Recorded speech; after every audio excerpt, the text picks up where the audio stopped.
আজকে আমরা জানবো হচ্ছে স্ক্যাফোল্ড এবং টেক্সট উইজেট সম্পর্কে। তো চলুন শুরু করি। এখানে যে হাবিজাবি কমেন্টগুলো আছে সেগুলো ফার্স্ট অফ অল আমরা ডিলিট করি।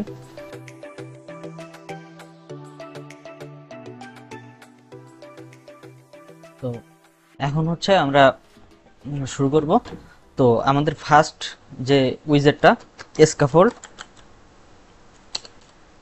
তো স্ক্যাফোল্ড উইজেটটা যখন আমরা এখানে দিলাম, দেওয়ার পরে যেহেতু স্ক্যাফোল্ড উইজেট রিটার্ন করতেছি তো পিছনে সেমিকোলন দিয়ে দিলাম। এখন হচ্ছে আমরা এটা রান করি। রান করার পরে দেখেন আমাদের পুরো স্ক্রিনটা সাদা হয়ে গেছে।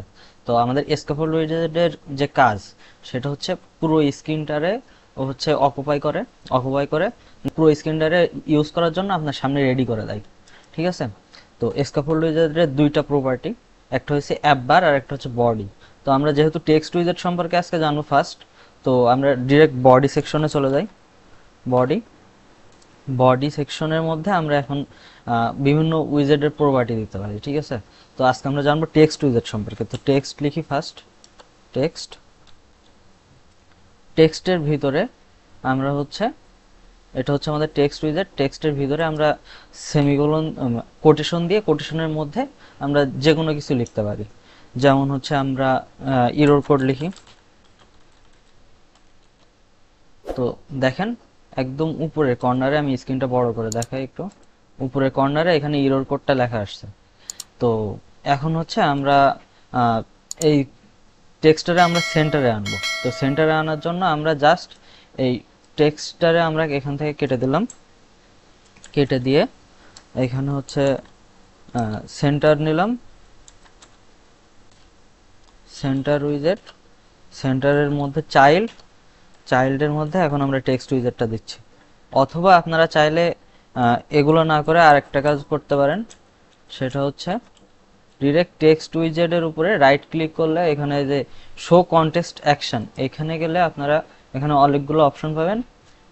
এখানে দেখেন সেন্টার উইজেট আছে, মানে র্যাপ উইথ সেন্টার উইজেট, অর্থাৎ এটাকে আমরা সেন্টার উইজেট দিয়ে মোড়াইয়া দিচ্ছি। ঠিক আছে। তো রব যখন করব দেখেন আমাদের সেন্টার উইজেটের ভিতরে টেক্সট উইজেটটা চলে আসছে। তো এখন হচ্ছে আমরা এটা রান করি, দেখেন আমাদের ইরর কোড লেখাটা ঠিক মাঝখানে চলে আসছে। তো এটা হচ্ছে আমাদের টেক্সট উইজেট। এভাবে আমরা যে কোনো কিছু লিখতে পারি। এখন টেক্সট উইজেটটাকে আমরা কিভাবে আরো কালারফুল বা বিউটিফুল করতে পারি যে কোনো একটা টেক্সটকে, তো সেটার জন্য আমাদের আছে টেক্সটের মধ্যে স্টাইল প্রপার্টি। ঠিক আছে। স্টাইল, স্টাইলের মধ্যে আমরা লিখবো হচ্ছে টেক্সট স্টাইল। ঠিক আছে। তো টেক্সট স্টাইলের ভিতরে আমরা হচ্ছে টেক্সটটাকে বড় করার জন্য বা ছোট করার জন্য আমরা হচ্ছে ফন্ট সাইজ ইউজ করতে পারি।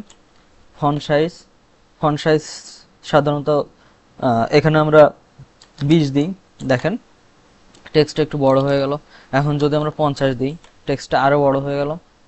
এখন আমরা যদি চাই টেক্সটটা বোল্ড করতে, তো ফন্ট উইথ লিখি, ফন্ট উইথ বোল্ড করে দিই আমরা, ফন্ট উইথ ডট বোল্ড। তো আমাদের টেক্সটটা বোল্ড হয়ে গেল। আমরা যদি বোল্ড না করে দেখা যায় যে মিডিয়াম রেঞ্জে রাখতে চাই উইথটা, তো সেই ক্ষেত্রে দেখা যায় যে আমরা ফন্ট উইথ ডট ডাব্লু 500 বা 600 যে কোনো ইচ্ছা মতো ইউজ করতে পারি। ঠিক আছে। তো এটা হচ্ছে আমাদের ফন্ট উইথের কাজ। এখন হচ্ছে চাইলে আমরা টেক্সটের কালার অ্যাড করতে পারি। তো কালার অ্যাড করার জন্য আমরা এখানে কালার লিখতে পারি, কালার।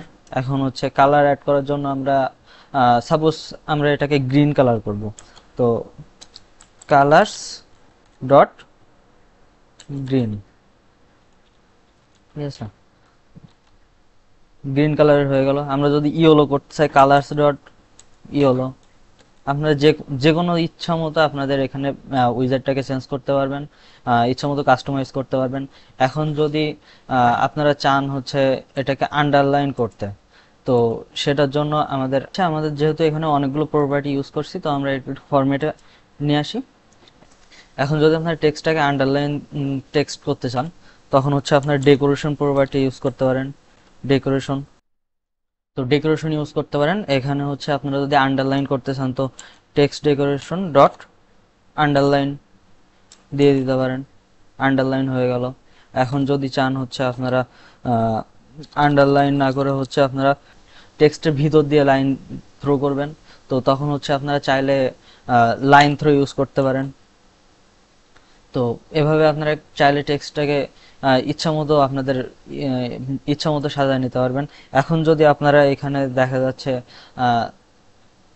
টেক্সটটাকে আরেকটু বড় করি, ইরর কোড 99 দিলাম, দেওয়ার পর আমরা হচ্ছে এখানে একটা \n দিলাম, অর্থাৎ নিউ লাইন। তো দেখেন এখন কিন্তু আমাদের টেক্সটটা অ্যালাইনমেন্ট আছে লেফটে। এখন যদি আমরা অ্যালাইনমেন্টটা রাইটে করতে চাই, তো এই যে টেক্সট অ্যালাইনমেন্টের মধ্যে আমরা হচ্ছে দেখা যায় সেন্টার দিলাম, ঠিক আছে, টেক্সট অ্যালাইন ডট সেন্টার, তাহলে আমাদের সেন্টার হয়ে গেল। আমরা যদি এটা রাইটে শিফট করতে চাই, তাহলে টেক্সট অ্যালাইন ডট রাইটে শিফট হয়ে গেল। এভাবে আমরা টেক্সট প্রপার্টিকে টেক্সট উইজার্ড ইউজ করে সুন্দর সুন্দর আমাদের ইচ্ছা মতো কাস্টমাইজ করে যে কোনো টেক্সটকে ইউজ করতে পারি।